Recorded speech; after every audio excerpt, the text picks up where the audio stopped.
I was so over-invested in this thing. I had everything in it that all I could do was keep going. From basic meats to flowers, to a place to hang your coat, and more. Join me as I show you some rejected Shark Tank deals that made millions. Just a reminder about our new giveaway. We're giving away the new iPad Pro or the new iMac Pro. The choice is yours. All you have to do is watch the full video, leave a like, comment the keyword hidden in the video, and make sure you're subscribed. It's that simple. 7. Echo Valley Meats. You're the sharks. Now it's time for a feeding frenzy. When it comes to Shark Tank, you might think that food items are only good if they're for sweets or long-lasting items and such.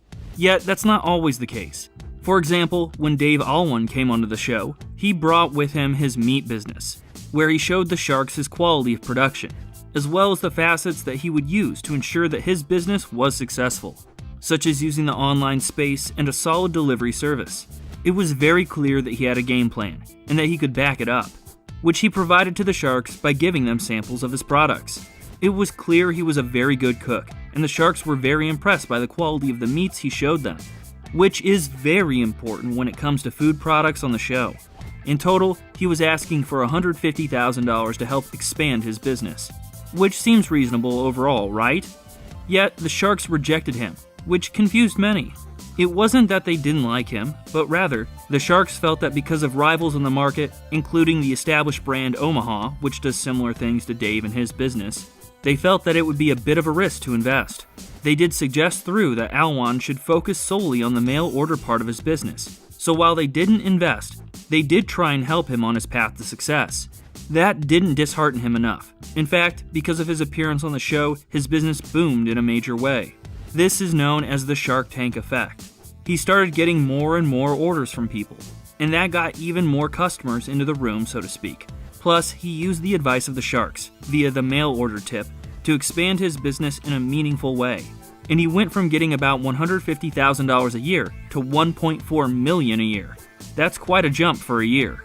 Hold on though, there's a twist left in this tale.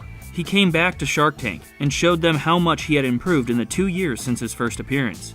This led Mark Cuban to giving him the investment that he wanted, and something tells us he didn't waste the opportunity he was given. So while second chances don't come often on Shark Tank, this was one case where a little bit of advice made him millions, and got the sharks to rethink what they didn't do the first time. Pretty cool, huh? 6. CoatChecks.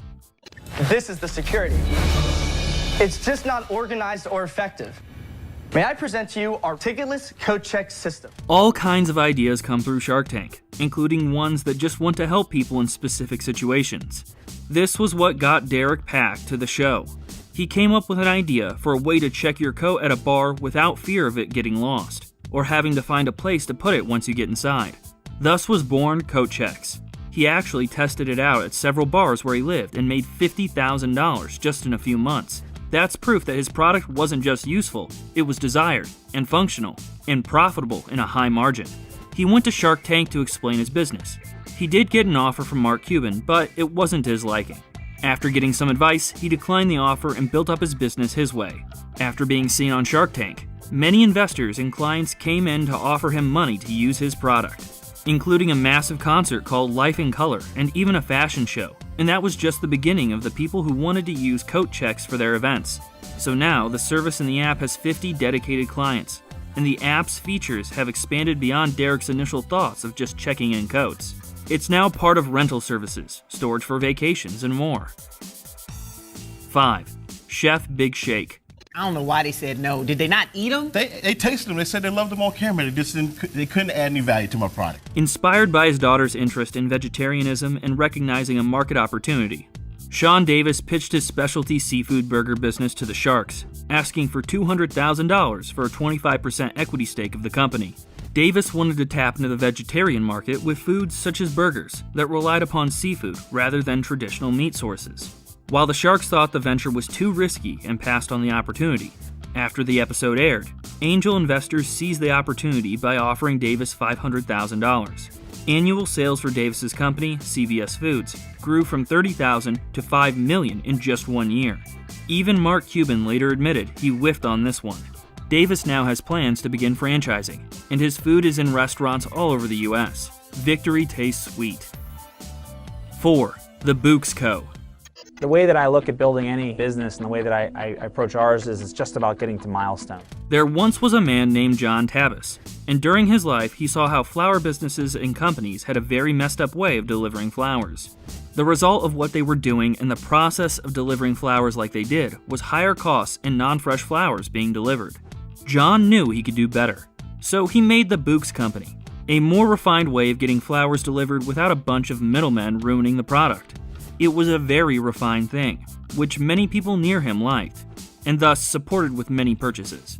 When he went to Shark Tank in Season 5, he pitched the Sharks on the company to help him expand it. But the Sharks didn't believe the projected numbers that he was spouting out, so they rejected him. Here's where the twist comes in.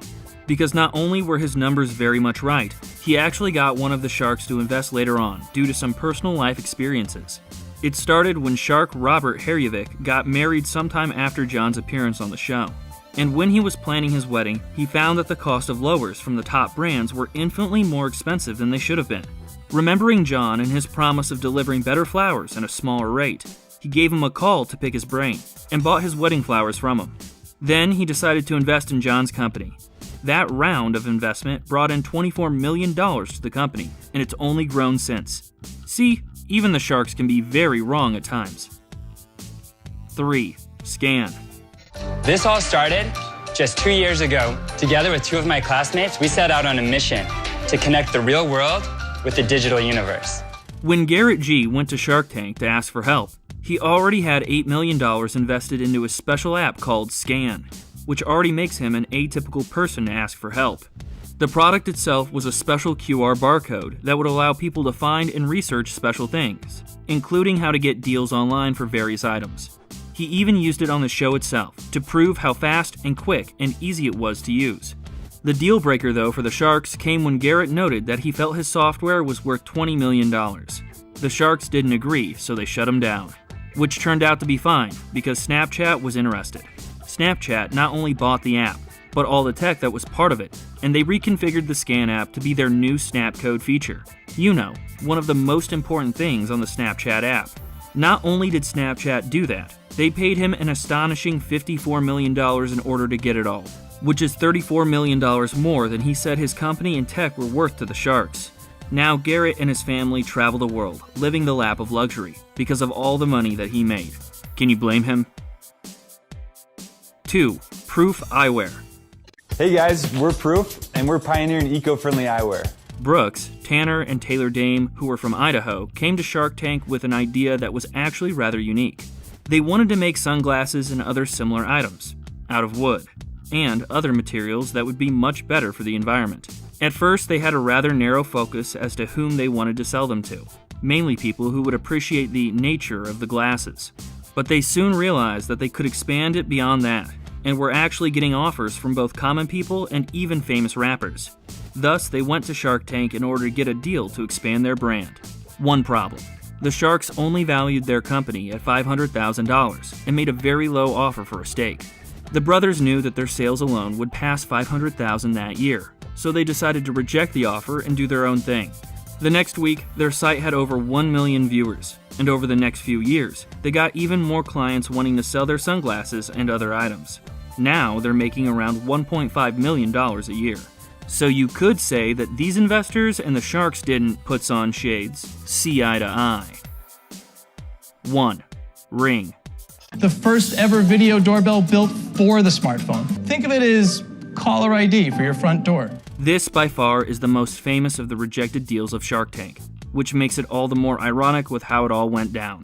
The CEO of Ring, Jamie Siminoff, pitched the product, then called Doorbot, as a caller ID for your door. It was a doorbell with an integrated video camera that sends alerts in the video feed directly to the owner's smartphone. Homeowners are then able to see and speak with whoever is at the front door, or ignore the visitor completely. The device allows homeowners to give the impression they are at home, when they could be anywhere in the world. During his 2013 appearance on the show, Siminoff was already registering $1 million in annual sales, and seemed confident the Sharks would be fighting for the chance to invest. He was asking for $700,000, valuing his company at $7 million. One by one, however, all of the Sharks backed out. After taping the show, sales continued to improve and Siminoff raised the $700,000 from other sources before the show even aired. After Doorbot aired on Shark Tank, Siminoff said sales jumped an additional $5 million. Billionaire Richard Branson was subsequently part of a group of venture capital investors that put $28 million into Ring, giving the company a $60 million valuation. In early 2017, the company raised a whopping $109 million from VCs. A little more than a year later, Amazon bought the smart doorbell maker for more than $1 billion. Amazon had previously invested in Ring through its Alexa Fund investment arm that exclusively invests in Alexa-powered devices. By the time of the acquisition, Ring had raised $209 million and was last valued at $760 million, according to PitchBook. Now, Ring is almost an essential part of people's lives and has been featured in all sorts of commercials, TV shows, and even movies. Making millions off your own device has a nice ring to it, am I right? I'll go now. So, what do you think? What do you think of these Shark Tank deals that made millions without the sharks? Can you believe some of the products that they let slip through their fingers? Which ones was the biggest goof in your minds? Let me know in the comments below, be sure to subscribe, and I'll see you next time on the channel. Just a reminder about our new giveaway. We're giving away the new iPad Pro or the new iMac Pro. The choice is yours. All you have to do is watch the full video, leave a like, comment the keyword hidden in the video, and make sure you're subscribed. It's that simple.